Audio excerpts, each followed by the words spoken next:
This channel does not promote any violent, harmful, or illegal activities. All content provided by this channel is meant for an educational purpose only. এই মুহূর্তে যে খবরে চোখ রাখবো, শিলিগুড়িতে বিধান মার্কেটে আগুন লেগেছে, বিধ্বংসী আগুন। সেখানে সে ছবি আপনাদের দেখাবো। শিলিগুড়ির বিধান মার্কেটে বিধ্বংসী আগুন। আমার সহকর্মী প্রসেনজিৎ এই মুহূর্তে রয়েছেন আমার সঙ্গে। প্রসেনজিৎ, কিভাবে আগুন লাগলো, এই মুহূর্তে পরিস্থিতি কি? বিধান মার্কেট এলাকায় বিধ্বংসী আগুন। যে এলাকা আগুন লেগেছে মূল মার্কেট, সেই এলাকায় অসংখ্য দোকানপাট রয়েছে, যে দোকানগুলো জামা কাপড় এবং অন্যান্য সামগ্রীতে ঠাসা। Fair and bright night and day cream, ত্বক থাকবে ব্রাইট সারাদিন, পলিউশন ফ্রি, ঠিক যেন রাতের ফোঁটা সাদা ফুল।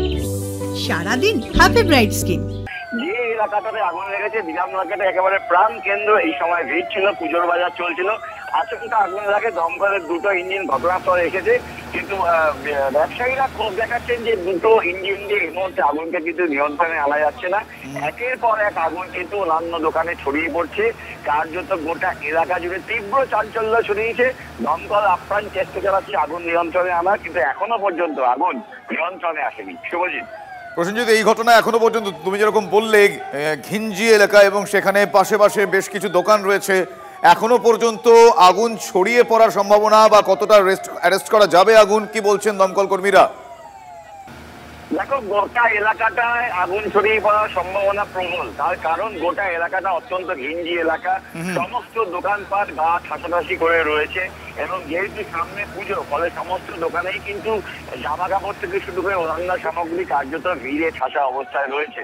এই মুহূর্তে আগুন লেগেছে, আগুন ক্রমশ ছড়াচ্ছে, গোটা এলাকা জুড়ে কার্যত ধোঁয়ায় ঢেকে গিয়েছে। বলা ভালো, শিলিগুড়ির ওই বিস্তীর্ণ এলাকাটা, ওই অঞ্চলটা কার্যত ধোঁয়ার চাদরে ঢেকে গিয়েছে। দুটো ইঞ্জিন এসেছে, আশেপাশের থেকে আরো ইঞ্জিন নিয়ে আসার চেষ্টা করা হচ্ছে। সব মিলিয়ে কিন্তু পরিস্থিতি অত্যন্ত জটিল। প্রসেনজিৎ, এক্ষেত্রে দেখতে পাওয়া যায়, এর আগেও আমরা দেখেছি যে আগুন নেভানোর ক্ষেত্রে বেশ কিছু প্রতিবন্ধকতা, এক্ষেত্রে সেরকম কিছু নেই তো?